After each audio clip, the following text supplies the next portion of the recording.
Abaticola and Ferrari discuss everything. With Matt Abaticola. Son, your ego is writing checks your body can't cash. I'm sorry I ruined your New Year's Eve party. She tasted like cigarettes. And Jason Ferrari. I'm very important. I have many leather-bound books, and my apartment smells of rich mahogany. Hallelujah! Holy shit! Where's the Tylenol? Two complete nincompoops with microphones and access to the World Wide Web.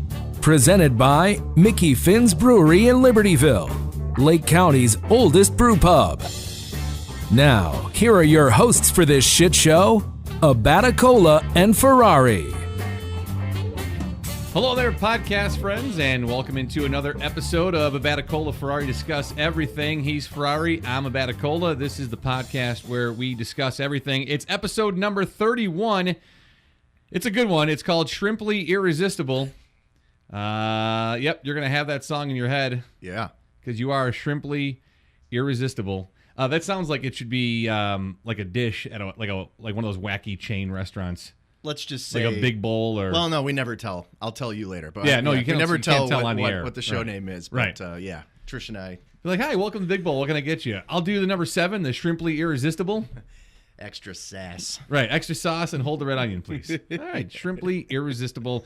Episode number 31 already, and we're glad that you're part of the program. Thanks for downloading, always listening. Remember, as we always tell you, tell your friends, neighbors, family, coworkers all about AFDE Show. It's Abaticola Ferrari Discuss Everything. Shrimply Irresistible, and we, of course, are brought to you by our good friends out at Mickey Finn's Brewery. They are at 345 North Milwaukee Avenue in beautiful downtown Libertyville. Check them out at mickeyfinnsbrewery.com. Live entertainment every weekend, Friday, Saturday night, live entertainment. It's a great venue for live music, delicious beer, wonderful food, and great people. Always right there at Mickey Finn's. They are our presenting sponsor, and this is Abaticola and Ferrari Discuss Everything. So, what's been going on your last week? Besides a nice day today, finally. Did you know the sun sets at 7:37? Yeah, it's pretty nice. I didn't know that because we haven't seen the sun I know. like after 3 o'clock. Other than that one random 70-degree day. What was that, last week? Oh, I don't even remember. Yeah, then all of a sudden we got We had punished. snow again and sleet and ice. Crappy rain, yeah. I know, I left work. I just ate something at my desk, and then I just left and walked around Lincoln Park for like a half an hour. Great day today. Yeah. It was nicer than I think we were told it was going to be. Yeah. But I mean, then when you get a good walk going, you're hotter anyway. Right. So but no, it got so, you can just feel it. Like, it's so depressing when it's dark and cold. Well, just cold and rainy. It's just like, ugh, you can feel it in your bones. Well, and just when, I mean, to be 20 degrees below our normal temperatures is just not right. The lowest average in like 138 years or something. Is that what it is, really? It was like 138 or I think I saw that this morning. Yeah, it makes a difference just being out without a coat, just wearing a sweater and the sun shining, and it's nice. It's nice. It feels good. And I think we're done. I think we're past all the garbage.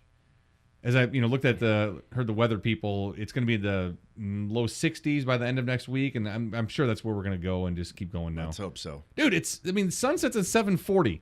Like, that's crazy because we haven't seen the sun in the evening in forever. I know. And then when we get to solstice, like on June 21st, isn't it like 9 o'clock? Yeah. Something like that. And then it starts going downhill from there. Yeah, exactly. We're not that far away from that. Right. Yeah. So we're going to go right from winter right in the summer this year. But yeah, it's been good. How's the week been? It's good. Other than work, nothing insanely memorable that I can think of. One thing I came across, Trish and I were talking to my friend Rick, who lives in LA. He's been looking for, a project to work on, other than people saying, hey, I've got this great idea. Now I just need somebody to write it. So I emailed my friend Joe, because back in 2009, he and I kind of dove into writing a screenplay while we were doing the Second City writing program. Yeah. And got about 97 pages done. And then life completely shifted for him. And they had a baby. And then, now we're... Right. Having a baby, it sucks your life out of now you. he has 2 kids. And, we're almost 10 years later. But anyway, I found it. Shot it over to Rick, and I gave a copy to Trish. I'll give you a copy. But it was interesting as I'm reading it. We basically Well, we predicted without even thinking it was really going to happen, Zima's comeback. Okay. Like we made these. Did Zima come back? Oh yeah, did it's it back. really? Yeah, Now it is? It's back. Yeah, seriously. But we made the Sweet. We had like these. Sorry, Finns, you're out. Yeah, no, it was like a group. Zima. In the screenplay, it's a group of friends, and there's too much to get into, but we're sitting around, and then all of a sudden you see this like douchebag commercial, and it's like a bunch of bros drinking Zima. But we were like, what can we do with bros? That's like the least bro-y thing, and it was Zima. Yeah. So then that's a real thing, and then we also come up with this concept for this website for like quick hookups and stuff, which is like, honestly, as we describe it in the screenplay, it's Tinder. So like we're in 2009, we're like pioneers writing this stupid comedy screenplay, and Zima comes back, and like Tinder is beyond a real thing now. So it's like, I don't know. I just found that amusing, and that happened this week. What else? So when someone's having a conversation, and you're kind of in and out of it, and then you're like someone eavesdropping. You're not in it. Yeah, well, sure, okay. I mean, you're just not even eavesdropping. You're in the room, right? Like you're in an office. Okay. Everyone around you's talking. So you're at work. Yeah. Okay. And I have two things. One, but like you kind of he's tuning it out. I don't need to listen to all this stuff. But then all of a sudden you hear like one thing, and you're like, whoa, and you jump back in.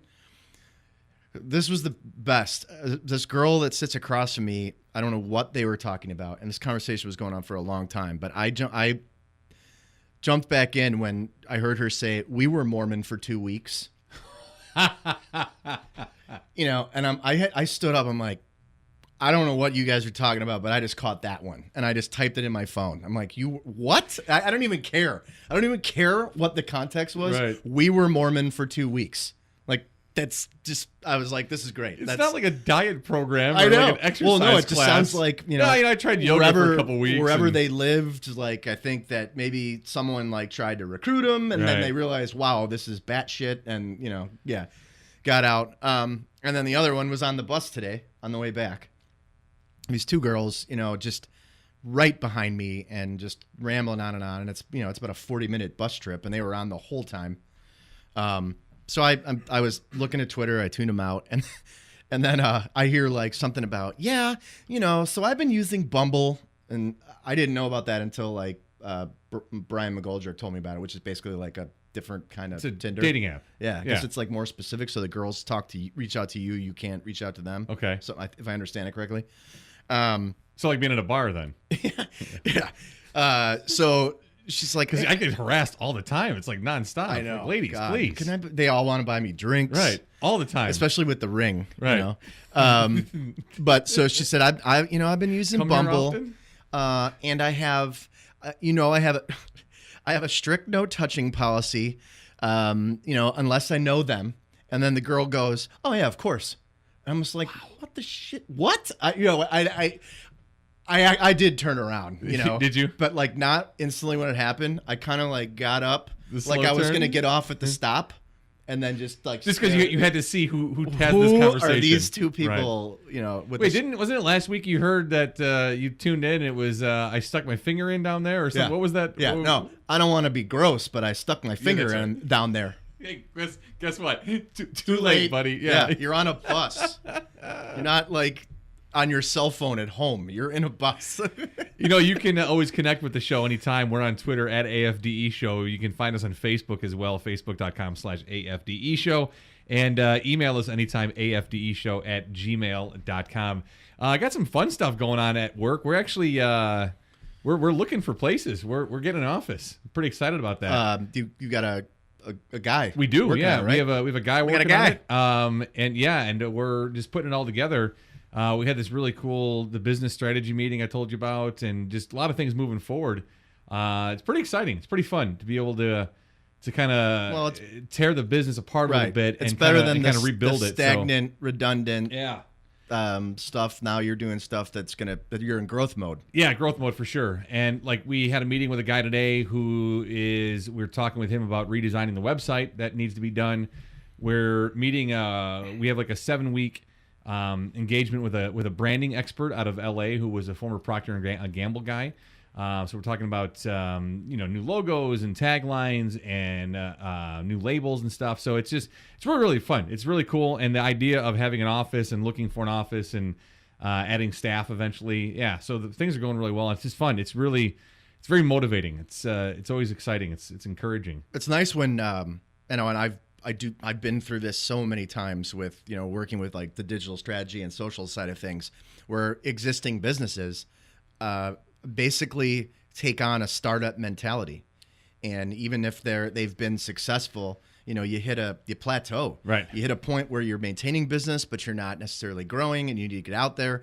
But you need a marketing refresh. You need for sure a new audience, and so like you work for an established brand, but like this is the time to grow. Right. And the markets for health products are endless. Oh, the health supplements, nutritional supplements is a crazy. Just a multi-billion-dollar business. We have a very, very, very, very, very small percentage of it, but for a 3-man company, we're doing really well. Oh, yeah, running lean, man. Right, running lean. But that's where we're at right now. But we're going to get to a point as we grow. Yeah, we're going to need to add more people to it, and it's been great. It's been a great. Oh God, what is it? Almost 8 or 9 months now.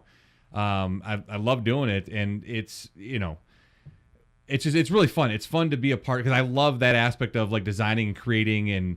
The thought of like putting together a company handbook. I love that stuff. Right. And training. It's great. This is your first opportunity in a really long time to flex different parts of, muscles in your brain. Right. Yeah. Because before it was walk in, talk, be dumb, leave. Yeah. Go home, come back. YouTube. Walk in, talk, be dumb, leave. Yeah. So this is good. And there's a lot of different avenues, different aspects of it. So that's pretty exciting. So that's what my weeks are always revolving around. It's the boys. It's whether it's t-ball or soccer. And practice is that Tuesday? T-ball practice is Tuesdays, which was canceled. Our Wednesday soccer practice yesterday was canceled. So we've had 4 soccer activities for the spring season so far. 3 practices and 1 game. 2 of the 3 practices have been canceled. Our first game was canceled. Yeah, that's all it is. So we have a game this Saturday, which we should get in, and we're the late game, so we're the 11:30 game, which is pretty cool. I like that idea of a later game because the early ones are kind of rough because sometimes in the spring it's still a little cool. Yeah. So that 11:30 will be a really nice start. So we should be good to go. Solid. And hopefully get our first game in as the San Jose, whatever we are. San Jose. Oh, Cheetahs. Niners. San Jose Cheetahs. Because remember the one kid when the name was the Hats, and then we all decided Cheetahs was better than the Hats. God, I wanted the San Jose Hats. I think we'll just name a show Hats. The Hats. For that. That's our new podcast, The Hats.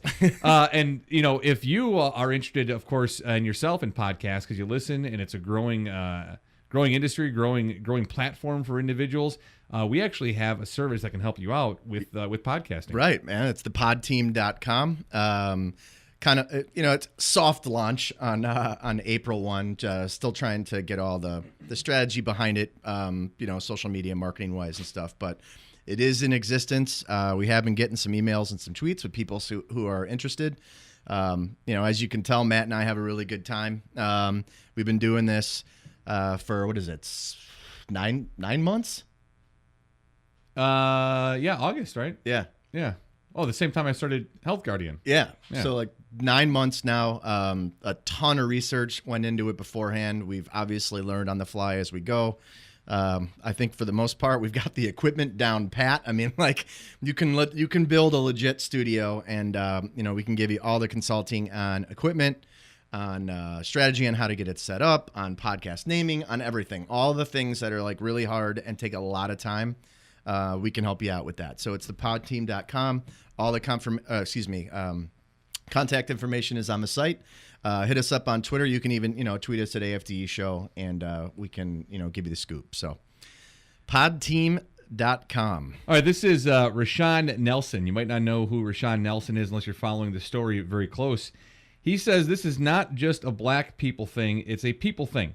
That's exactly what we want to see out of this true change.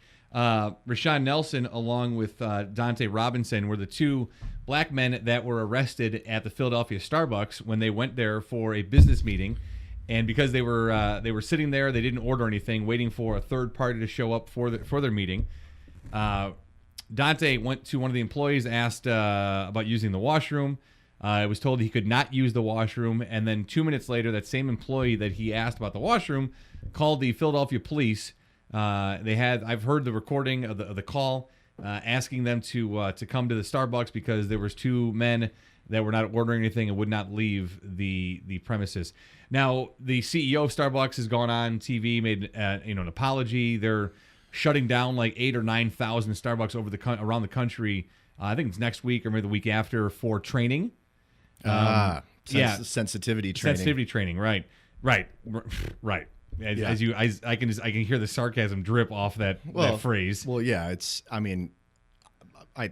awful, but I mean, you know how many times I've sat through like company mandated sensitivity, sexual harassment, all those things, and people, no one cares. What do you take a test at the end? Right. Like, that's it. You sit through it and that's it. Like, so I have no idea, unless they have like some kind of shock therapy, what this is going to do. Right, because it's in a person's nature. But it's PR. Right. It's and they have to do it. They have to do it. PR, damage control. But the fact that it happened is it's terrible. When I'm out making sales calls or whatever, Starbucks, if I have to go to the bathroom, Starbucks is a place I look for because they're always around. There's Starbucks everywhere. Yeah. I've never been to a Starbucks with a dirty bathroom. So, congrats on that, Starbucks. Kudos to you. I've just walked in without the intention of buying anything, use the washroom, and walk right out. I love that we were talking before the show. He's like, at certain times, I don't even make eye contact with anybody. I just go straight to the bathroom. I don't. It's better that way. So you just but it is funny if you like lock eyes and just be like, taking a deuce. Yeah. I'm not buying anything. Oh, dude, one time I was making a sales call at a nutrition store out in Bolingbrook, and it's in a strip mall, and two stores down was a Potbelly, and I had to go to the bathroom, and I'm like, all right, so I'm going to walk into this Potbelly afterwards.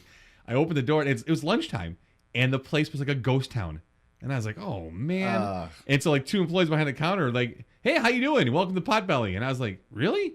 Hey, what's going on? I'm just, I grabbed my phone out, I'm like looking at my phone, I'm like, just meeting a friend for lunch. And I walked to the bathroom, and then I was like, man, I opened the bathroom door, still empty, like not even a person at the counter ordering anything. So I grabbed the phone, I needed that fake phone call app. I'm like, yeah, so no, whatever you're thinking, it sounds good. Just walked outside, opened the door and stood outside for a few seconds, kind of like wandered back and forth, and then just like made a beeline for the car. Nice. Just to get out because I didn't want the Potbelly people to come after me. Yes. So Starbucks, like I've gone to the Starbucks near the office before, and I've sat at the counter at the bar right by the people making the drinks, without ordering anything, without saying hi to anybody, with a laptop, and have done work and never been bothered. All right. Yeah. Why change?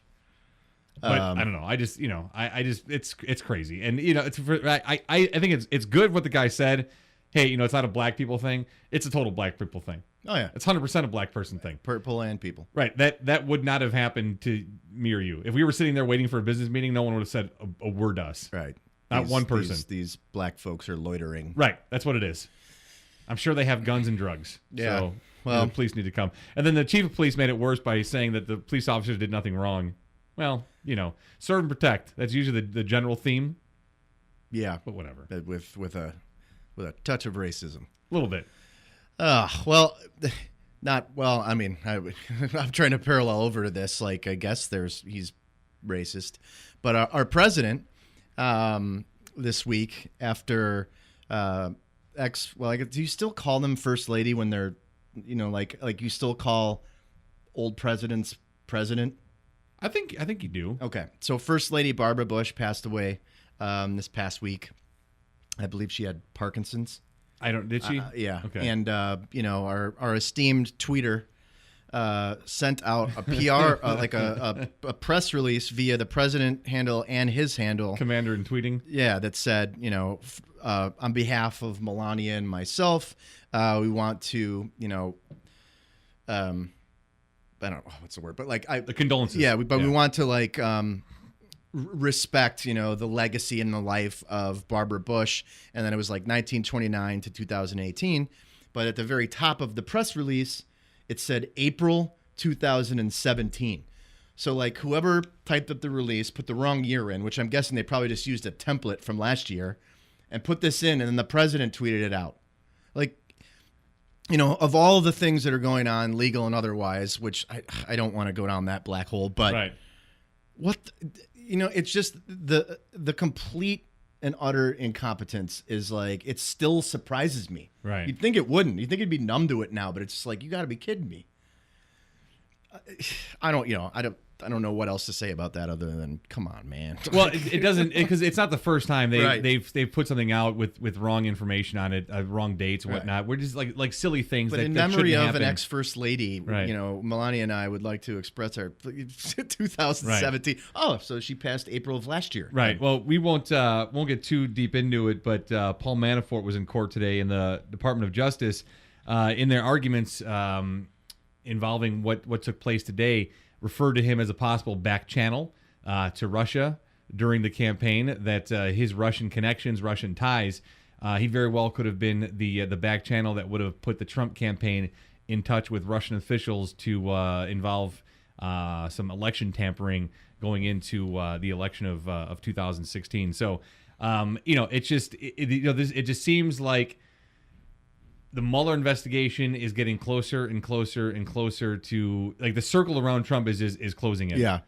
And I'm waiting for that day, for that, like, the bombshell to just drop where we have this on Donald Trump, because it's like all signs point to Trump. Yeah. Whether you love the guy and support the guy, or you hate him and despise him and wish he wasn't president, whatever it is, you can't ignore the facts around what's going on.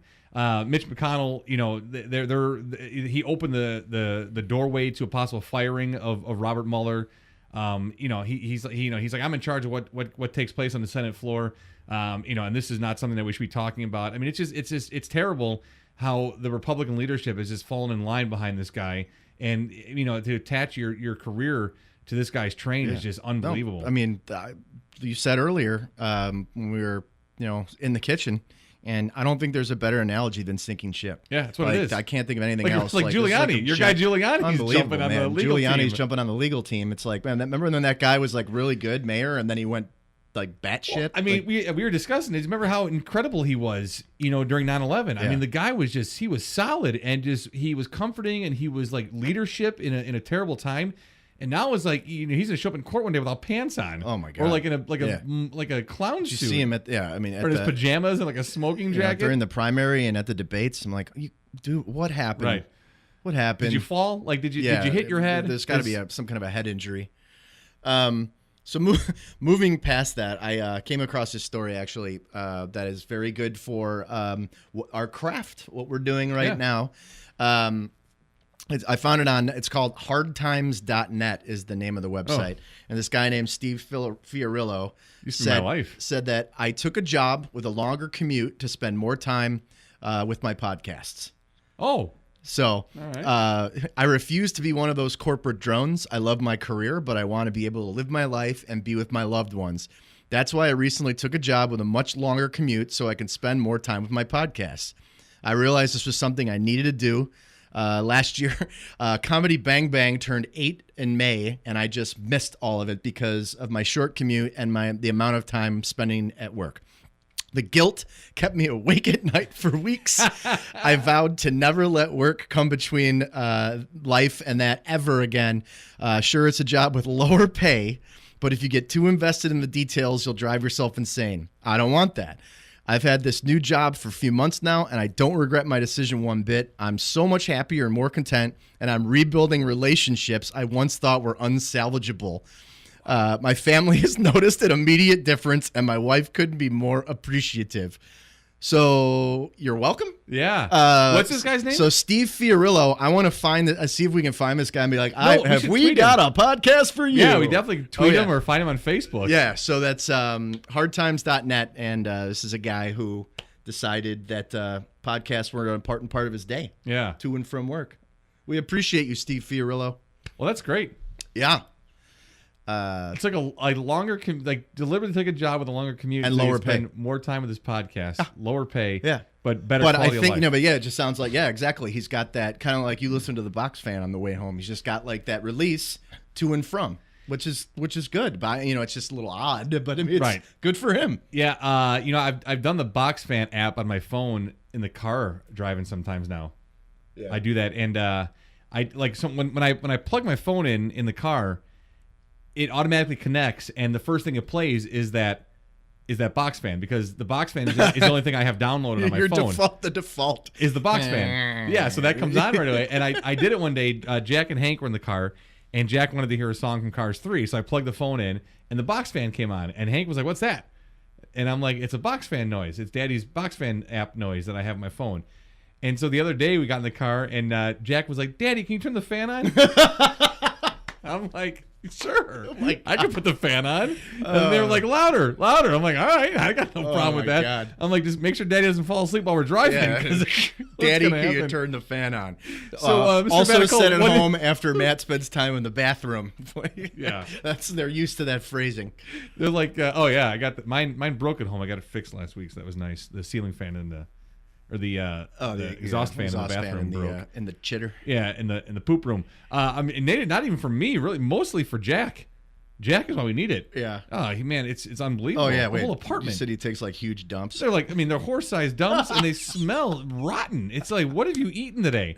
I was like, I'll text his teachers and be like, what did you guys feed him today at lunch? Because like, it's like he just like death came out of his butt. He actually grows off the toilet. Like he poops in the toilet. I hear the toilet. It's like, oh, really? Oh, yeah, the toilet talks to him now. God, it's gross.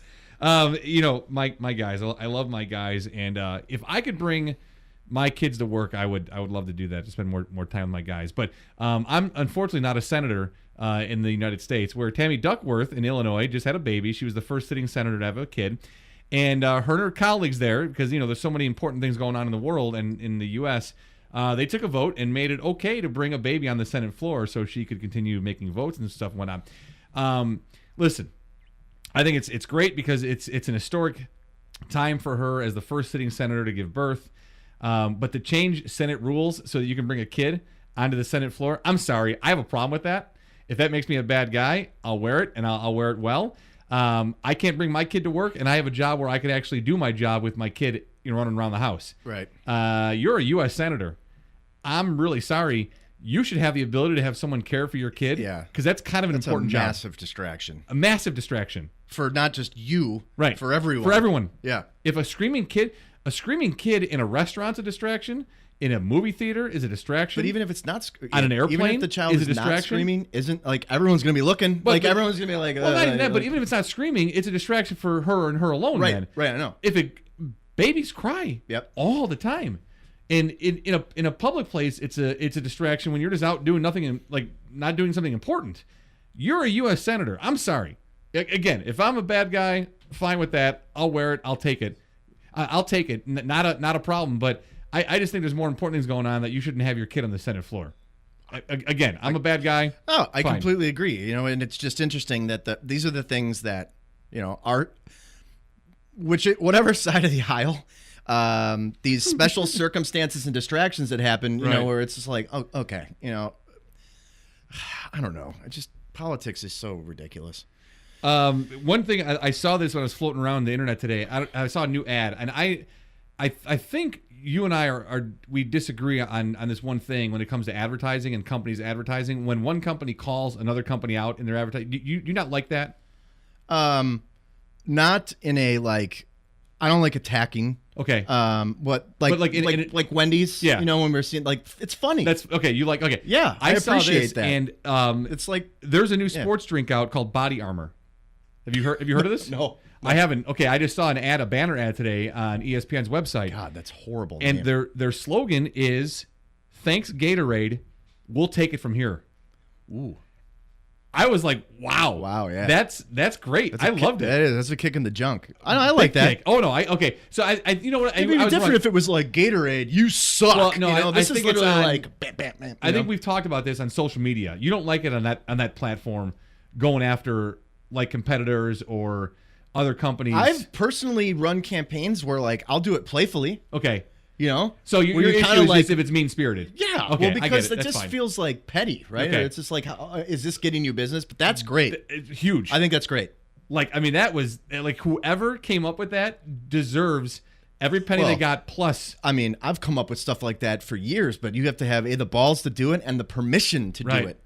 You know, usually people who run social media have to go through about 19 layers of approval process. Yeah, they had it where the balls on them. That's impressive. Gatorade was in a different color in the text print. It was the orange, like the orange Gatorade color. Oh, God. So it's thanks Gatorade, comma, we'll take it from here. Dude, just huge. Picture Gatorade's marketing department just like somebody just shuffling around. Well, like whoever's in charge is like.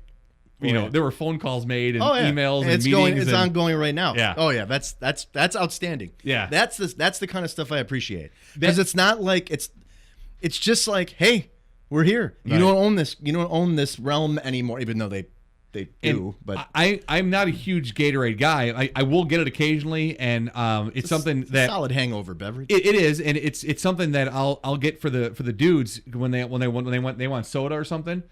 I'll suggest, hey, let's grab a Gatorade instead. And they get to pick out whatever color Gatorade, so it's good for them, and I can stay away from slushies too and stuff.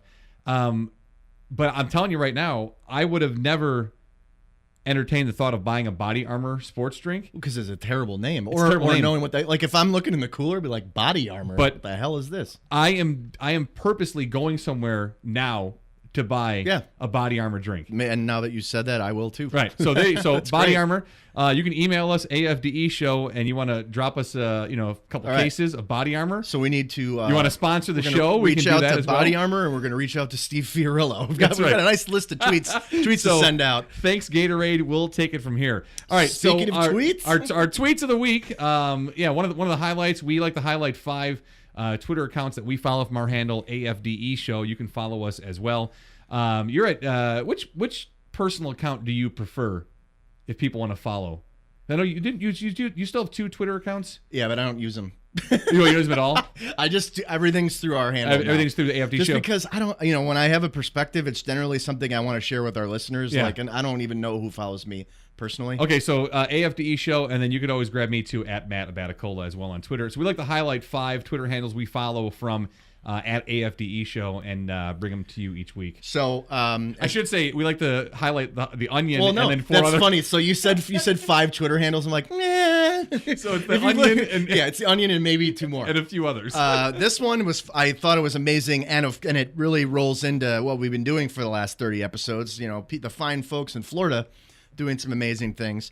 Matt, you can read this article offline. I'll tell you guys where it is. But at Billy Corbin tweeted, Florida man arrested after giving cops his dashboard camera to prove car crash wasn't his fault, and footage shows him burglarizing a beauty store because Florida. Wow. That's great. Again, it's at Billy Corbin, idiot. Corben. Yes. Did so you this see- is just like the stuff that's like you're dumb criminals where like Right. they're like trying to get out of one thing and then they confess to another by accident. Well, remember the woman in Texas we talked about last week who brought her what was it, heroin or meth? Oh yeah, to have it tested. To have it tested because it was contaminated with the Ebola virus. Oh, my that's God. just great. Did you see the dash cam video of a guy driving a pickup truck on the highway and the ice that flew off the top of a semi No. and went through his windshield? Holy no. He just happened to have a dashboard cam and it's rolling and he's driving down the highway and giant sheets of ice. They looked like they were maybe 2x3, 3x4 off the top of the semi, and they come right at him and they crashed. They literally went through his windshield. He didn't get hurt. Nothing happened to him, thank God. But they went through, and it was all caught on the dashboard cam. It was crazy. Oh. Like, I see that all the time on 294. Yeah, I know, but that's a All the terrifying time. shit. Yeah. Usually it flies off and hits somebody else's, like Oh, yeah. the top of your roof, and it's like shrapnel's hitting everybody else behind you. I brush mine off. Yeah. Because I'm always conscious of that because I see it. And so, like, I always brush mine off with a This broom. winter we drove around, I swear it was like 4 feet of snow, but not everywhere else in the car, just on the roof. On the roof? And then at one point we were driving somewhere and it was like, like the whole thing just slid off the back. There was a dude today, I got to a red light when I was close to the office, and he was next to me in the left lane, and his whole back window was completely covered in snow. And it's like a little Toyota, like Camry. And I'm like, you kind of need that, that's no good. that back window, dude. And then my buddy who was with me in the car, he's like, oh, no, I think it was just, he can use his rearview mirror, or his side mirrors, he's fine. I'm like, yeah. Okay. I don't He just think turns so. on the rear defrost. Yeah, I don't think it's gonna do it. Not going to work yet. So this, onion stuff, other stuff on Twitter make me laugh out loud generally. This I was like one of the funny. Oh my God. I was seriously dying. I read this Your at guy, work. man. I read it out loud. Anyone go back, let's say 2008. Let's go that far back where our first black president is elected.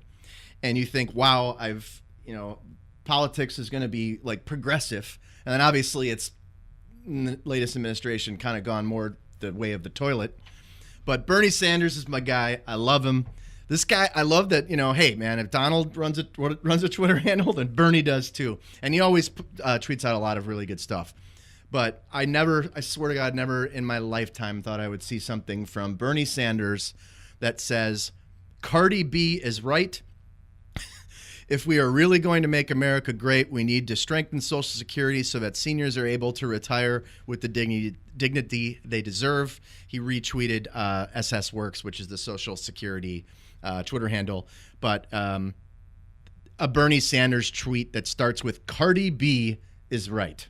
I just thought that was like hysterical. Guy's like, man, I'm hip.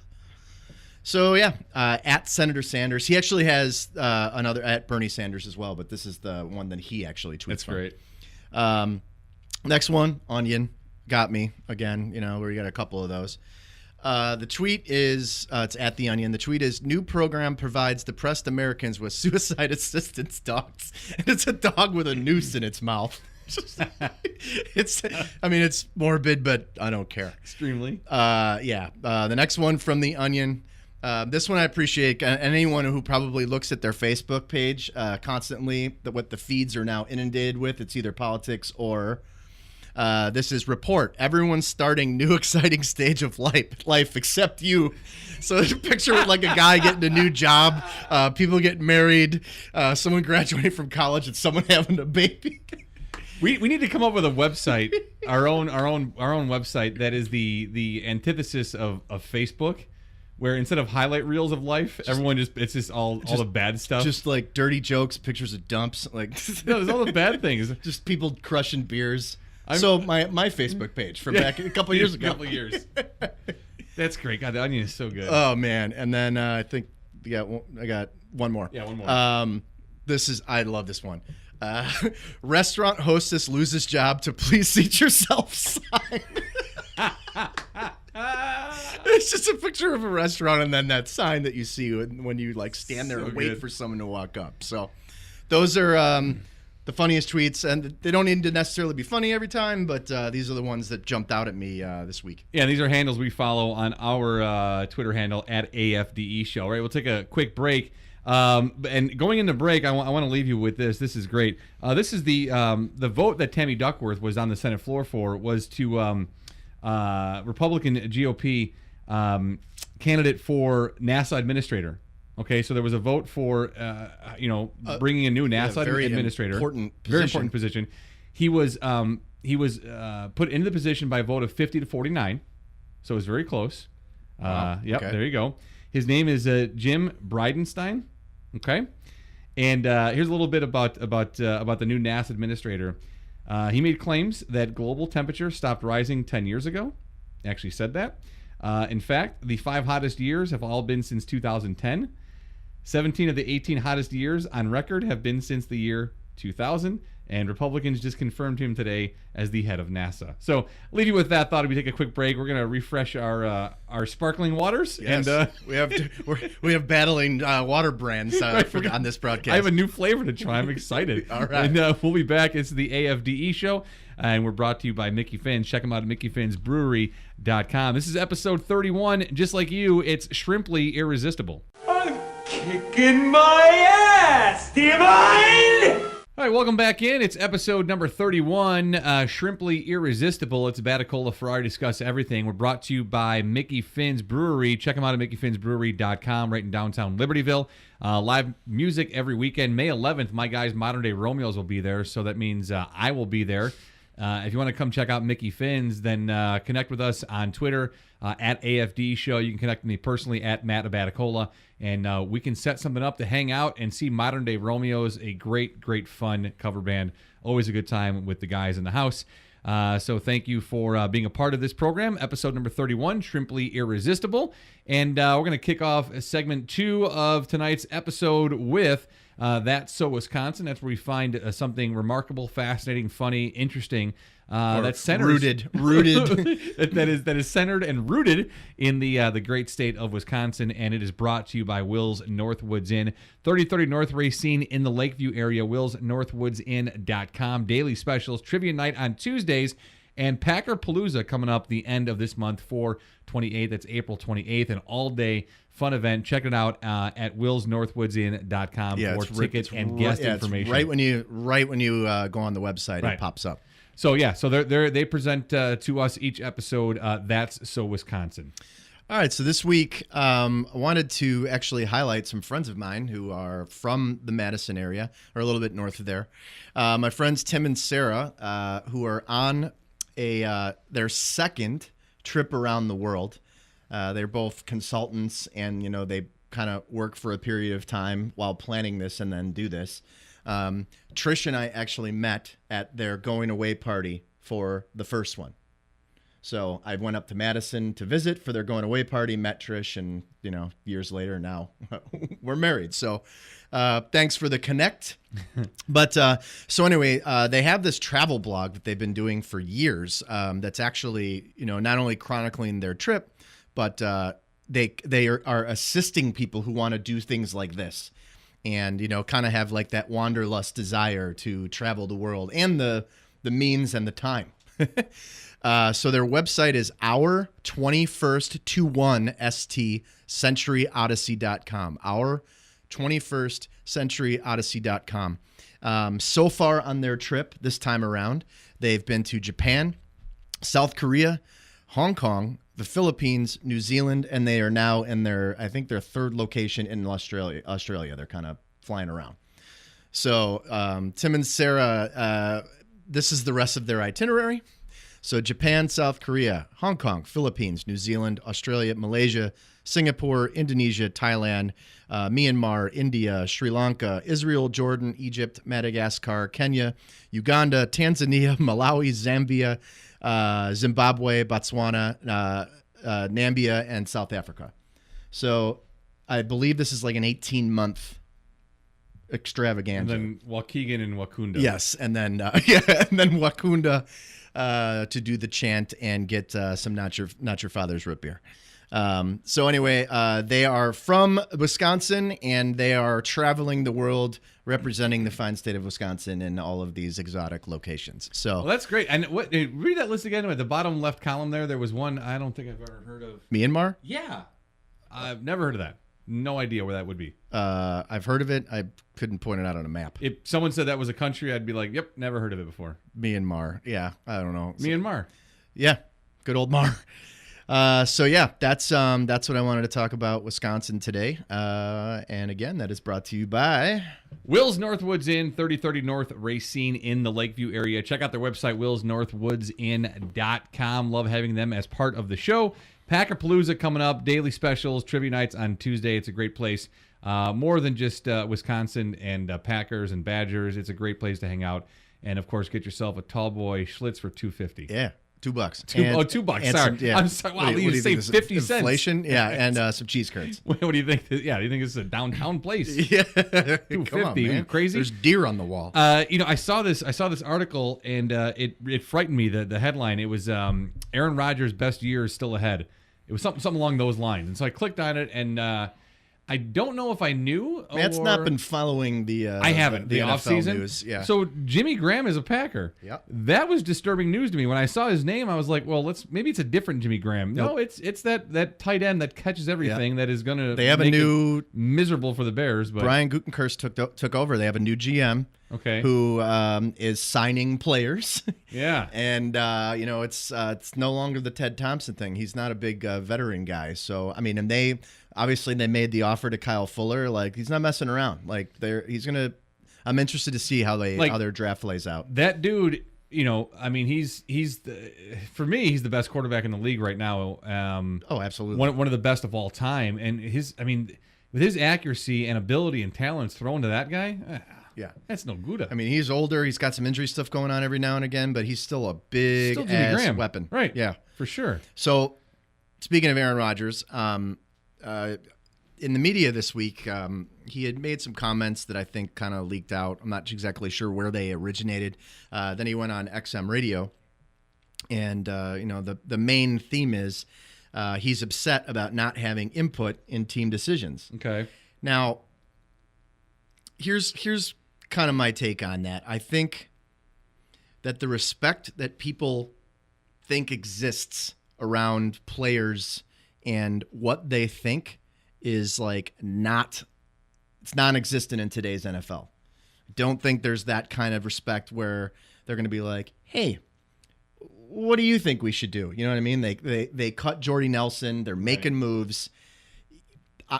I'm sorry, but with the way that the NFL now is, I mean, it's almost like separation of church and state, like the owners and the collective bargaining agreement and the players union, and nobody's friends, and it's an absolute business. And so, I mean, I'm not like perturbed with him or anything, but it's like, sorry, dude, you're probably one of the best players in the entire league, right? But they're not going to ask you. It's that I don't think that's happening anymore. What do you think? I don't think so. My when you were saying that, I was just floating through, and I'm like, would a guy like Peyton Manning today have input? Does Tom Brady have input? And I don't know. I don't think Tom Brady has any input. No, there's some stuff going on there. And if Tom Brady doesn't have input, I'm sorry, no one else in the league is going to have input either. I agree. And it's like, I don't know. It's not like a chink in his armor or anything. It's just, dude, sorry. And I think part of that is twofold. It's like for a general manager or a personnel guy, like that's your career. You can't have input from guys that need to be concentrating on plays and making plays and learning playbooks and doing things. And then the second part of that is, I think there's an ego aspect of it too.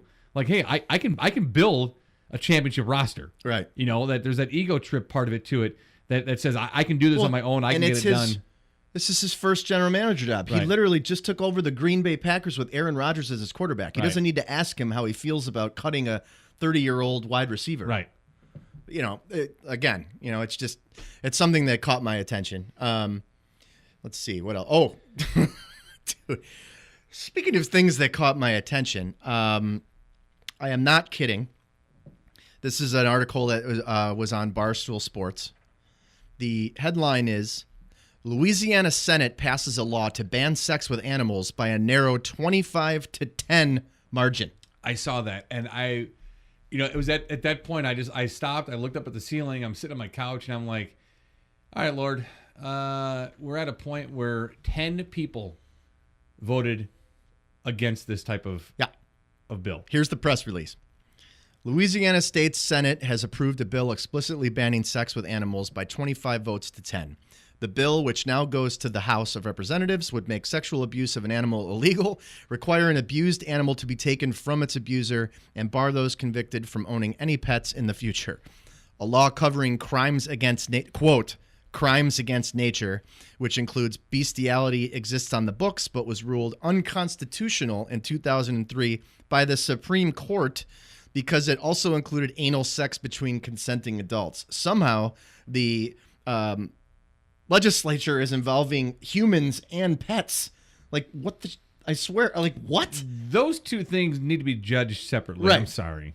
So apparently in 2003, someone was smoking the good stuff in the Supreme Court. The new bill, titled SB 236, states any person who engages in sexual contact with an animal or knowingly participates in an animal being sexually abused will be charged. So 25 to 10. 10 votes, I guess, supporting sex with animals. I don't really know what other way to look I don't know at how that. I was trying to think of the proper way to phrase that. So 10 people that aren't opposed to people having sex with animals. I would helping. If I'm in Louisiana, I'm doing whatever I have to do to have those 10 people followed, because I want to know what their life is like. If they're not going to vote against that, then I want to know what's going on in your life. Like what are you doing in the behind closed doors when no one else is watching, that you're going to vote against that type of bill. That's crazy to me. But I saw that 25 to 10. I was just like, geez, 10. Like, maybe, like I can see maybe like 3. I right. know. Like no, like if it was like it's one, almost like half. One guy's being a clown and just wanted to, I'm gonna just being a funny guy. 10 people. Christ, this is a Senate vote. 10 man. people. I know. Like, that's insane. Yeah. Like, good grief, man. It's great. I saw this story. I don't need to get into the story, but this goes along. There was a crime committed on a farm, and interesting. $50,000 Louisiana. $50,000 worth of farm equipment was stolen off this farm. Oh shit. The farm was owned by former Chicago Bulls Scottie Pippen. No shit. Yeah, it's like I saw it. I'm like, wait, like Scottie Pippen owns a farm? That's what I said. I was like, dude, the crime is irrelevant. Wait, what? Let's go back. Let's go back. We're burying the lead here. Let's go back. Scottie Pippen bought a farm. That's just question mark. That's got to be the headline. Jeez. Like, that should have been the headline. Oh, like, God. Something you don't know. Scottie Pippen owns a farm. The news you need to know. Scottie Pippen owns a farm. I don't know why it struck me so, but like I had the same reaction as you just now. I don't know why that's like that. Like, why can't Scottie Pippen own a farm? But like an actual farm that has like farming equipment that's worth stealing. Well, of all the things that you would see like next to Scottie Pippen in a headline, like owns a farm is not like even. And had stuff stolen. In the atmosphere of what... Like, he's got such a nice farm and such nice farm equipment, it's worth stealing. Yeah, That's the kind of farm he has. Scottie Pippen, 50 G's worth of his farm equipment stolen. Yeah, I mean, my apologies out to Scottie Pippen. I hope you get your farm equipment back. I mean, that was a guy who in my radio career hung up on us in the middle of an interview. When I was back in college and down at Moody Bible, the NBA players would use the facilities there when, like... Bulls opponents would come into town. They would practice there, right? And the Hawks too, right? In Four Lakes, wasn't there the? Oh yeah, no, that was like a Bulls Hawks training academy thing, or Bulls Sox. That's what that was. Right, okay. Yeah, but So the basketball courts down at Moody Bible downtown they claim to be the second nicest courts in the city. So NBA teams would practice there. And it wouldn't be very uncommon for NBA guys all throughout the year to come there, like during the offseason for pickup games. So one day, my roommate and I were there to play racquetball, and there was a 3-on-3 game going on, and dude, it was 6 giant black guys, and so it stuck out because normally there was like Moody students. Not a lot of giant black guys at Moody Bible Institute. You had the pickup games would generally would be 5-on-5, and you'd have guys under 6 foot that were white and bad playing pickup games. So as we were walking past the courts, it stood out that there was 6 giant black guys running full court 3-on-3, and I stopped at the window and I'm like, holy crap, that's Scottie Pippen. So we walked in there, and it was Scottie and a couple other NBA players and some college guys who I didn't know. And Scottie was wearing his All-Star shorts from the '93 All-Star game when he should have been the MVP and should have been the MVP of the league. And they got screwed in the playoffs by Hugh Hollins. And he's running with his shirt off, and I was yelling and screaming at him. He would dunk, and he would do stuff, and I was yelling. I love Scottie Pippen as a player. Yeah. And he started to acknowledge me. I knew the general manager of the athletic facility, the Solheim Center, really well, so he let us go in there to watch. And I asked Scottie for his NBA All-Star shorts. And he came over, and he just basically just came over to me to laugh in my face that he would never give me his NBA All-Star shorts. So I was like, I had to ask because they would have been pants on me, so that would have been really cool. I could have worn them in the wintertime. But yeah, Scottie Pippen has a farm and had stuff stolen. Scottie Pippen has a farm. Yeah, there you go. Oh man, you've also created a new sports category, white and bad. That's actually not new. I know, it's but very old. We'll highlight the white and bad athlete of the week. It's been around for a long, long time. I saw this article on GQ, 21 books that you don't have to read, and they actually refer to these as overrated books. Okay. And I thought you did a kick out of this because you read a book a day. I'm just going to read through the titles here. 21 books you don't have to read. Number 1, Lonesome Dove. Number 2, The Catcher in the Rye. I had to. Number 3, Goodbye to All That by Robert Graves. Number 4, The Old Man in the Sea, which everyone reads and loves. Oh, yeah, no. You don't have to do this one. The Alchemist by... I'm not even going to try that name. I think we have that here. Do you really? People keep saying it's good. I don't know. I think we actually have it in here. Do you really? Yeah. Paulo, I don't even know how to say the last name, Coelho. But GQ says don't read it. Farewell to Arms by Ernest Hemingway. Blood Meridian. Number 8, John Adams by David McCullough. I guess it's not worth reading. 9 and 10. 9 and 10. Adventures of Huckleberry Finn by Mark Twain. It gets 9 and 10. Yeah, I had to read that in school. I like that book. Did you? A lot, yeah. The Ambassadors Number 12, and I'm going to strongly disagree with this one. They said the Bible is not worth reading. I would disagree with that. And Can't say I've read it cover to cover. Yeah, I have. In the old Catholic school days, I read what I had to. Yeah. Yeah. I have, and I would disagree with that. Number 13 was something called Franny and Zoe, J.D. Salinger. Oh, I know who that is. Yep. Number 14, The Lord of the Rings. Say, why read when you can watch the movie? Yeah, that, and I mean, those are some long ass books. That's like I Harry hope Potter Harry people. Potter's on this list too. It's not. Number 15, Dracula by Bram Stoker. I've read that book. Good? It took a long. Oh yeah, I mean, think about the movie is bad. It's a bad movie. It's a terrible movie. Yeah, Awful movie, But actually. like the book is excellent. Really? Yeah. I mean, it's like they had potential and they effed that movie up. Number 16, Catch-22 by Joseph Heller, not Joseph Hitler, which I originally thought in my mind. Number 17, Life by Keith Richards. I don't why you would ever want to read that. Would be beyond my understanding. Well, at least you can understand it. Even if you're a huge Keith Richards fan. Or can he write? Does he write? He writes writes like in he gibberish too. It's just him pounding a keyboard. It's just why is it all T's and dots? My autobiography's done. Okay. 18, Freedom by Jonathan Franzen. Is that Jeremy's cousin? It might be. 19, Gravity's Rainbow. Number 20 is Slaughterhouse 5. And the last one, Gulliver's Travels by Jonathan Swift. So those I are read Gulliver's 21 books, according to GQ, that are overrated and something you don't have to read. So, like any of them that I've read other than The Alchemist were on reading lists in school. In school? Yeah. I was in the Diamond program, so I was reading like high school books in 6th grade. Yeah. Really? Yeah. Good for you. I know. It's affected my life now. I think the only one on that list that I ever read was I've read Old Man and the Sea, which I enjoyed, and The Catcher in the Rye. I think everyone had to read that. Yeah. Yeah. I don't know. I mean, I not knowing most of those books, Yeah. I guess I agree. You know, maybe I'm I not wouldn't. I going think to read them anyway. I thought that was just trying to be like the total opposite guy and look at me, look how smart I am. Don't read these. I mean, those are some classic books, man. GQ. Yeah. Oh yeah, for sure. I mean, yeah. I just saw it. I saw the article as I was looking for new spring sweaters recommendations. Are you serious? No.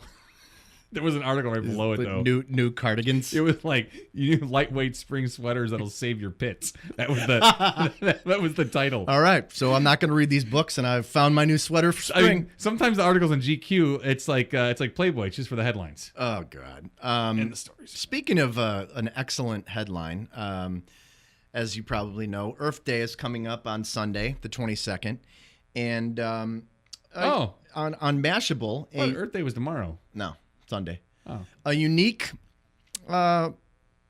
perspective and giveaway. I can't say I've ever heard anything like this for Earth Day. But on Mashable.com, the headline is, "Get free porn if you save water for Earth Day." In honor of Earth Day, RedTube is giving out a week of free porn. But there's a catch. You have to save water first. Access to clean water is something that many of us take for granted. According to United Nations 2018 World Water Development Report, more than 2 billion people don't have access to safe drinking water, and another billion are expected to lack clean water by 2050 because they live in potentially severely water-scarce areas. I'll skip some more of the details, but the thirst is real, literally. RedTube hopes to encourage people to think about water crisis with its Save Water Challenge, an app available on Google Play and soon on iOS. It tracks the length of your daily showers. The shorter a shower, the more points you'll get. If you meet a certain number of points, RedTube will award you with a week of RedTube. RedTube will. That's my porn yeah, site. RedTube. What is that? Poo? Yeah, that's a long poo. RedTube will award you with a week of its premium subscription so that you can watch all the porn you want for free. Earth Day and RedTube. RedTurd.com. Porn you don't want to watch. God, we're not looking. You look that up on your phone. I'm not doing RedTurd. I can only imagine what. Yes. Eat a lot of beets? Yes, I did. Actually. Oh yeah.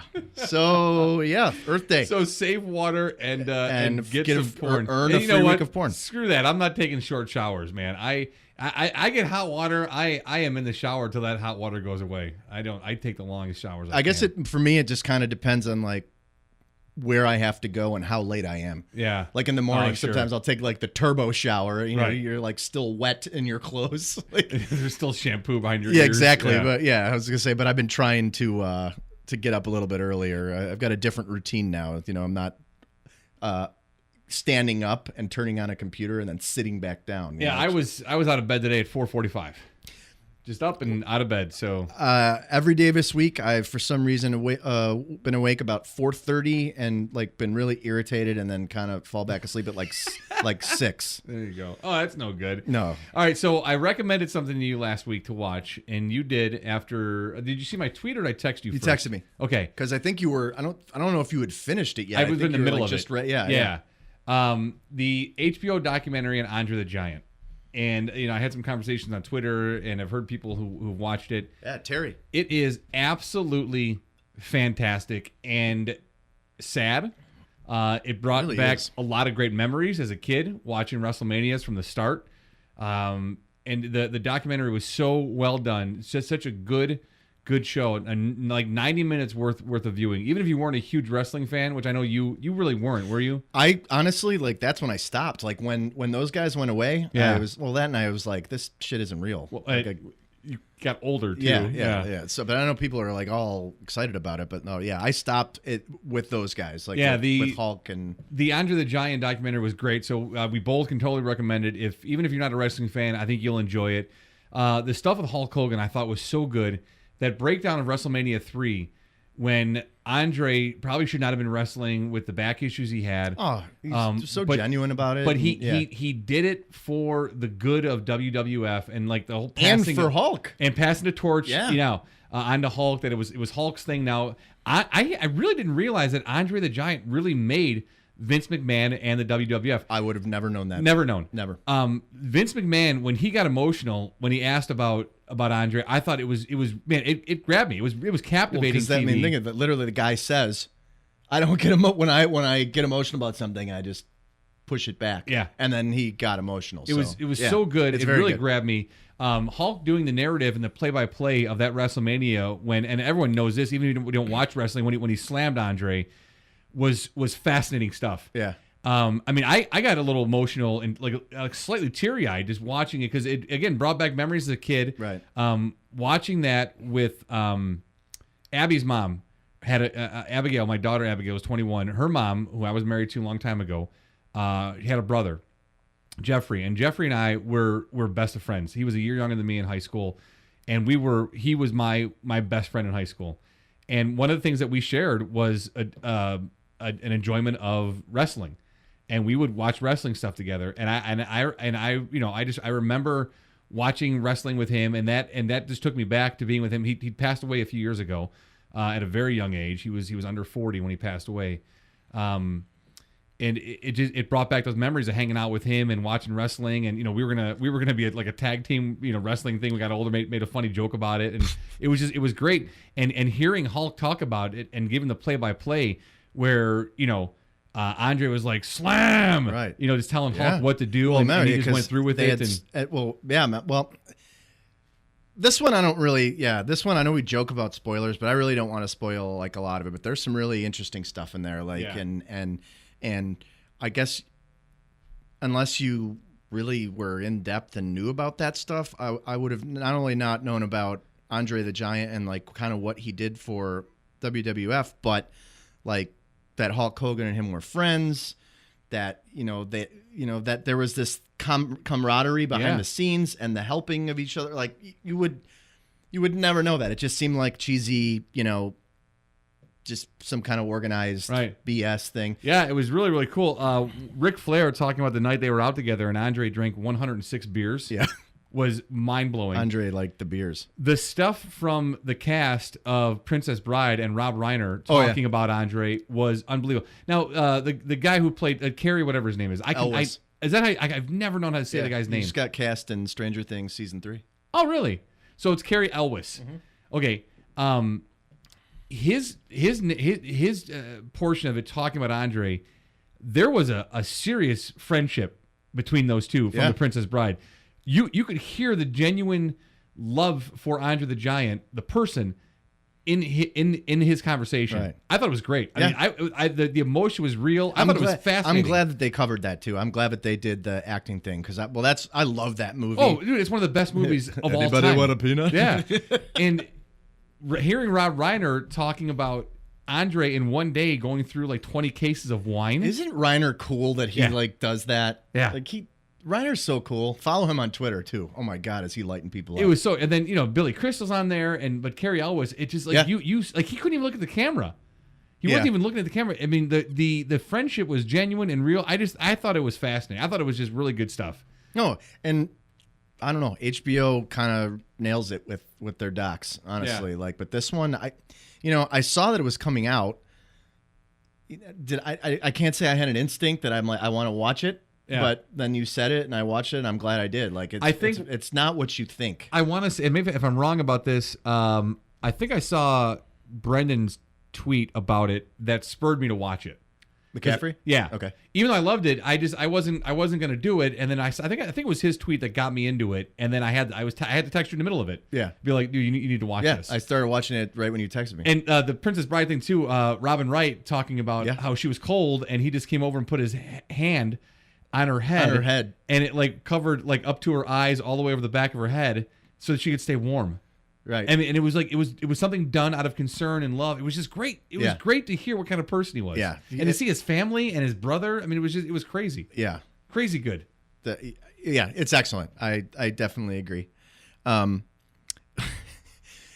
This is something that I came across not even looking for anything like this, and I think it'll remind you of someone we had on the show a little bit back with Justin Ray. So the name of the article, it's on Huffington Post, is called Terrifying Tumbleweeds Take Over California City, Trapping Residents Inside Homes. A California city is under siege. So this is real. In Victorville, California, located about 60 miles northeast of Los Angeles. So this is not like a Netflix original movie. Has been invaded by windblown objects. Footage shows the weeds tumbling down. I mean, like if you go to this article, Huffington Post, look up the tumbleweed thing. It's like you can't even see the house. You see the roof of the house. Like these tumbleweeds are completely consuming everything. I mean, it's terrible, but at the same time, I instantly thought of donuts. Like I'm like, okay, now Attack it's of the like Killer seriously killer tumbleweeds. Killer tires, killer donuts. I'm gonna tweet it at our guy Justin after the show with this link and just be like, new movie. Justin Ray stars in Attack of the Killer Tumbleweeds. So tumbleweeds are attacking California towns.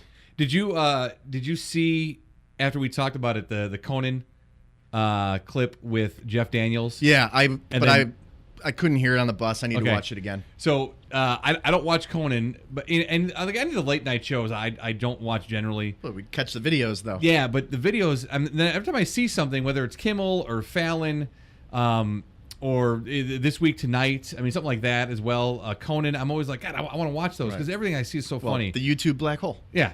So he's interviewing Jeff Daniels, and he doesn't know this, but Jim Carrey is there as well, and so it's a Dumb and Dumber reunion. Unbeknownst unplanned to Jeff Daniels. Yeah. So Conan knows, and in the middle of the interview, side doors open up, and Jim Carrey walks out, and sunglasses on, and place goes crazy. He and Jeff Daniels have an actual, true, genuine, real friendship. Oh yeah, I mean they're really, really close. Yeah, and it's great. So Jim Carrey comes in and sits down, and he's like right away. He's like, yeah. So you're in town, and you couldn't even call me, huh? You couldn't even, mention that you were going to be here. We could hang out, and I guess they had just developed some great chemistry and great friendship from that movie. He talks to him about, so he's there to promote Looming Tower. Yeah, man. And so I thought of you right away, and Jim Carrey's like, yeah, man, I saw that Looney Tower you're doing. It sounds great. It sounds hysterical, huh? Really funny, Looney. Yeah. And I'm like, oh, Ferrari's got to see this. So yeah, but go, find it on Google it, find it. Conan, Jeff Daniels, Jim Carrey. It's like 9 minutes of I'm laughing out loud the whole time just watching. It was great. Oh, okay. So funny. Oh, I will. So yeah, funny. The bus. I could not hear it well, so I need to rewatch it. Looming Tower. I mean, the last episode just came out. Okay. On you haven't seen it yet? No, I did. Okay. It came out. It comes out Wednesdays. Okay. We've talked about before. The story is 10 or 12 episodes. What is 10. it? 10. Okay, so you saw the final one yesterday. And if you don't know, the story is it's a 10-part 10 episode, like they're calling it a mini series about the lack of communication on purpose between the CIA and the FBI, starting basically in 1990, leading up to the 9/11 attacks. Okay. And the last episode was the 9/11 attack. So I mean, it's honestly it's outstanding. Like Daniels has become like a really, really good dramatic actor. Yeah. Great in Newsroom. Oh, I loved him in Newsroom. Yes. Loved him. So definitely worth a watch. But I mean, I know we weren't talking about that, but yeah, Daniels is excellent in that. But I'll definitely check out that Carrie video. I would. And you listening to episode 31 here, Shrimply Irresistible. Google the Conan clip, and it's great. I mean, if you love that movie, and it's so funny to hear Jeff Daniels talk about it. He's like, we're making the movie. We knew that like 14-year-old boys would love the movie. He goes, what gets me is, I'm at an event and a 70-year-old retired millionaire in a tuxedo, with a martini walks up to me and was like, I got to tell you that Dumb and Dumber is one of the greatest movies I've ever seen. He goes, that's what gets me. He goes, that's what gets me. And then Carrie comes out and it's great. Such a really, really good, funny clip. And again, just to see the chemistry and the friendship between those two is really cool, because I would never put those two together. Looking at their acting careers, obviously they made the movie, right? But you just thought, all right, they made a great movie together. Dumb and Dumber was terrible, but it was still worth watching. You just never think that they'd be genuine friends and have a great friendship from all those years ago. And what's interesting, what I like about it is too, like Jeff Daniels actually had like some chops, like he had some dramatic roles behind him. Yeah, Carrie was doing some bit parts and some like lower budget stuff, but then this movie like just. Oh, it catapulted. Killed. 94, right. Man. It just killed. And it was funny because they were talking about it, and Jim Carrey, he like read other people, and he wanted a serious actor. He wanted a straight serious actor to take that role. Yeah. That Jeff Daniels got, and it was, and Daniels talks about it. He's like, basically, because it was Lloyd Christmas, and what was Jeff Daniels? Remember his character name? I can't remember his name. Oh, I am really angry at myself for not remembering. But Daniels is like, whatever his character was, he was like, Harry. Harry. He goes, all we did was take Harry and put him on a leash and attached him to Lloyd, and wherever Lloyd went, Harry just followed along, and it was great. And Jim Carrey talks about it after the movie came out. He got a phone call from Dustin Hoffman, and he was like, the chemistry on screen between you and Jeff Daniels, he goes, is the best of any buddies movies I've ever seen in my life. That's Dustin Hoffman calling Jim Carrey to tell him that. I thought it was great. Just so cool. I agree with that. It's right up there with Lethal Weapon with Mel Gibson and Danny Glover. Yeah, that's pretty solid, but pretty good, buddy. I guess not. It's not like a buddy comedy. No. Although there are funny parts. We could actually do that. We could put together the AFD show, like the top 10 buddy movies of all time. Because there's that Johnny Knoxville, Jackie Chan one we have to watch on Netflix. Oh, yeah. And then remember the Jay Leno and Pat Morita? Definitely haven't watched it. All right. You definitely trumped my Johnny Knoxville, Jackie Chan. Jay Leno and Pat Morita star as Detroit cops in some movie that's on HBO right now. Oh, man. All right. I'm going to put that together. We got to put together a list of... I'm good with that. Yeah. I'm good with that. The best buddy movies of all time. All right. So that takes us into our inspirational story of the day. We like to find something to leave you with, feeling positive, feeling good. What do you got for us this week? Actually, just a little historical fact, ironically, that leads into the story. On this day in history, in 1897... So actually today, April 19th. April 19th, 1897 was the date of the very first Boston Marathon. Okay. And just this past Monday, wasn't it Patriots Day? So they had the Boston Marathon. Okay. It was this, and then there's... I don't need to go through the whole thing, but the Boston Marathon was originally held on Patriots Day, April 19th, a regional holiday that commemorates the beginning of the Revolutionary War. In years when the 19th fell on a Sunday, the race was held the following Monday. In 1969, Patriots Day was officially moved to the third Monday in April, and that's when the race has been held ever since. So that being said, our inspirational story... Come on, man. I was so excited. Okay, so the story behind one of the last runners on the Boston Marathon course, Catherine Byers, 85, didn't let the weather stop her from completing her race. It was freezing and it was raining, cold. And the whole thing was slick. They said it's the worst weather in Boston Marathon history. Catherine Byers may get the medal for most guts at Monday's Boston Marathon when Runner's World posted a picture from the Boston Globe of the 85-year-old making her way through Newton while wearing a garbage bag to protect herself a little from the pouring rain. No How less. could she see where she was going? Yeah, well, I don't think she had it on her head. Oh, okay. Readers on social media immediately wanted to know her story. Despite near freezing temps, heavy rain, and furious winds, she crossed the finish line in 7 hours, 50 minutes as one of the last runners on the course. Byers is no stranger to the Boston Marathon. She was the oldest finisher of the 2017 race at 84 years and 7 months, crossing the line in 6:04:07.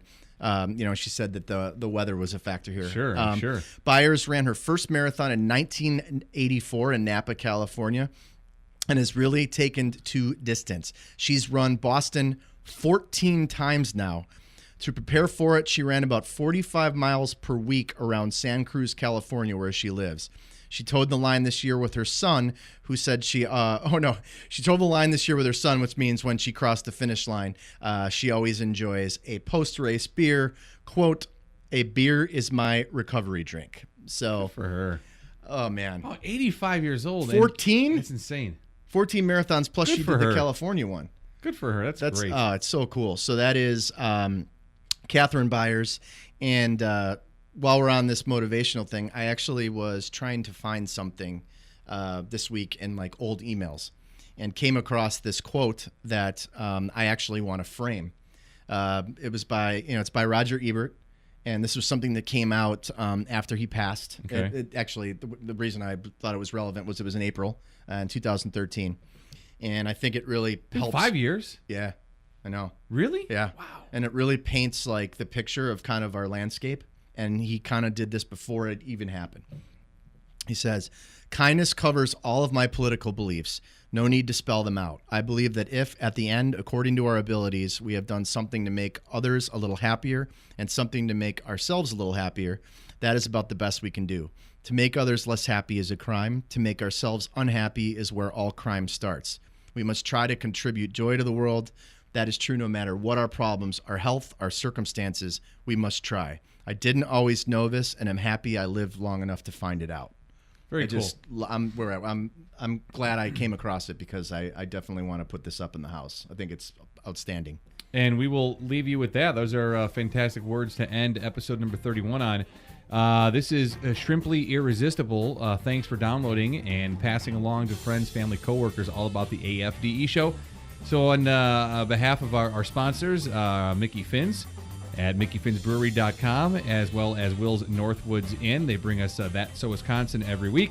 3030 North Racine, Lakeview area. Check them out at WillsNorthwoodsInn.com. So thank you, Mickey Finn's. Thank you, Wills. On behalf of Jason, I'm Matt. This is the Abaticola Ferrari Discuss Everything podcast. It's episode 31, Shrimply Irresistible. We'll talk to you soon. Have a great week. Remember, take time with loved ones and be kind to strangers. We'll talk to you soon. Bye-bye.